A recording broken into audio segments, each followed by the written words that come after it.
میں بہت سے ایسے لوگوں کو جانتا ہوں جن کو ابھی صرف 4 قل آتے ہیں اور وہ اسی پہ نمازیں پڑھتے ہیں.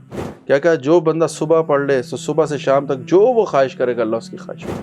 میں بہت غنی ہوں. میں کہا کیسے؟ کہتا ہے میرے گھر میں کوئی بندہ سورہ واقعہ پڑھے بغیر نہیں سوتا. سستی کا مسئلہ ہے ہمارے گھر میں، جی مختلف قسم کے آثار ہمیں محسوس ہوتے، سب کا توڑ.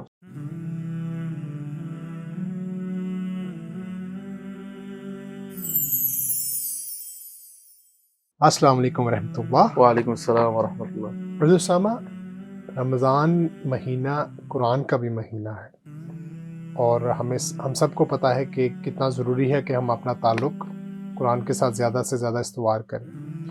تو اس کے بارے میں کچھ پریکٹیکل ہمیں ٹپس دیں کہ ہم کیسے لنک اپ وتھ قرآن ہو سکتے ہیں انشاءاللہ. دیکھیں، قرآن کے بارے میں اللہ تعالیٰ نے اس سے جڑنے کے لیے 4 درجے بتائے. پہلے جیسے آپ نے کہا کہ بھئی یہ قرآن کا ہی مہینہ ہے، اللہ نے خود کہا شہر رمضان الذی انزل فیہ القرآن ھدی للناس وبینات من الھدی والفرقان. تو اس چیز کا احساس کرتے ہوئے میں سمجھا قرآن کو، تو اس کی جو تلاوت ہے وہ اس کا انیشیل اسٹیپ ہے. اللہ تعالیٰ خود قرآن فرماتے ہیں هو الذی بعث فی الامیین رسولا، کہ تم امیوں میں ہم نے ایک رسول بھیجا، یتلو علیہم آیاتی. یہ پہلا درجہ ہے جہاں رسول اللہ صلی اللہ علیہ وسلم ان کو پڑھنا قرآن. آپ پڑھنے سے شروع کریں. کیا کریں؟ کم از کم آخری جسے کہتے ہیں 10 صورتیں، یہ میں سب سے آخری 10 صورتیں اپنی یاد کریں. میں بہت سے ایسے لوگوں کو جانتا ہوں جن کو ابھی صرف 4 قل آتے ہیں اور وہ اسی پہ نمازیں پڑھتے ہیں. بہت ایسے لوگ ملے ہیں مجھے. آپ اس کی جگہ 10 صورتیں حفظ کریں، ساتھ میں ایک اور کام کر لیں. سورہ یاسین، سورۃ الواقعہ، سورۃ الملک، ٹارگیٹڈلی صرف یہ 3 حفظ کر لیں. باقی خیر، لیکن کم از کم یہ دیکھیں سورہ یاسین. کیا کہا جو بندہ صبح پڑھ لے تو صبح سے شام تک جو وہ خواہش کرے گا اللہ اس کی خواہش پڑے.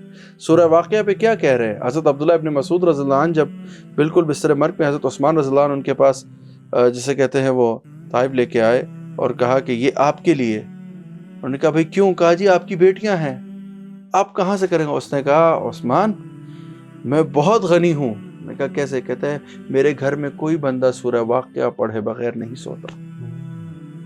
یعنی اللہ کا اس پر جو ہے رزق میں برکت کا وعدہ.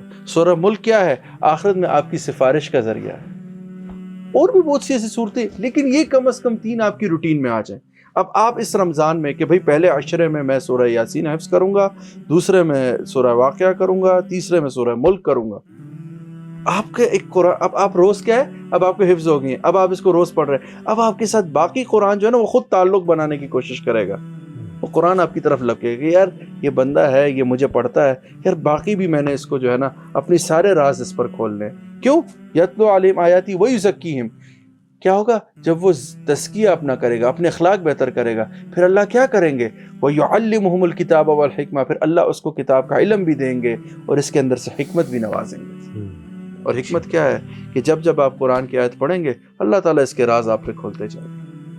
تو قرآن کے ساتھ تعلق کا یہ پریکٹس کہ بھئی آپ آخری 10 صورتیں اور یہ جو 3 صورتیں ہیں ان کو حفظ کرنے کا آپ ٹارگٹ بنا لیں. اگر آپ کو نہیں آتی، اور اگر آپ کو آتی ہے تو سورہ بقرہ کر لیں. لوگ جسے کہتے ہیں شکایت کرتے ہیں جی ہمیں سستی کا مسئلہ ہے ہمارے گھر میں، جی مختلف قسم کے آثار ہمیں محسوس ہوتے، سب کا توڑ سورہ بقرہ ہے. گھر میں رزق کی جسے کہتے ہیں فراوانی ہو، سورہ بقرہ. گھر میں جی بے برکتی محسوس ہوتی، سورہ بقرہ. گھر میں آثار آصب محسوس ہوتے، سورہ بقرہ. گھر میں کسی قسم کی بدترین بیماری آگے ہو، سورہ بقرہ. ہر چیز کا علاج سورہ بقرہ. آپ سورہ بقرہ حفظ کریں. 2.5 جز بنتا ہے نا، ترتیب بنائیں، کر لیں حفظ. حفظ کرنا کوئی مشکل تو نہیں. یہ کتاب ہے وَلَقَدْ يَسَّرْنَا الْقُرْآنَ فَهَلْ مِن مُدَّكِرٍ. تو اٹھائیں اس سے فائدہ، یاد کریں اس ذکر کو اللہ کی.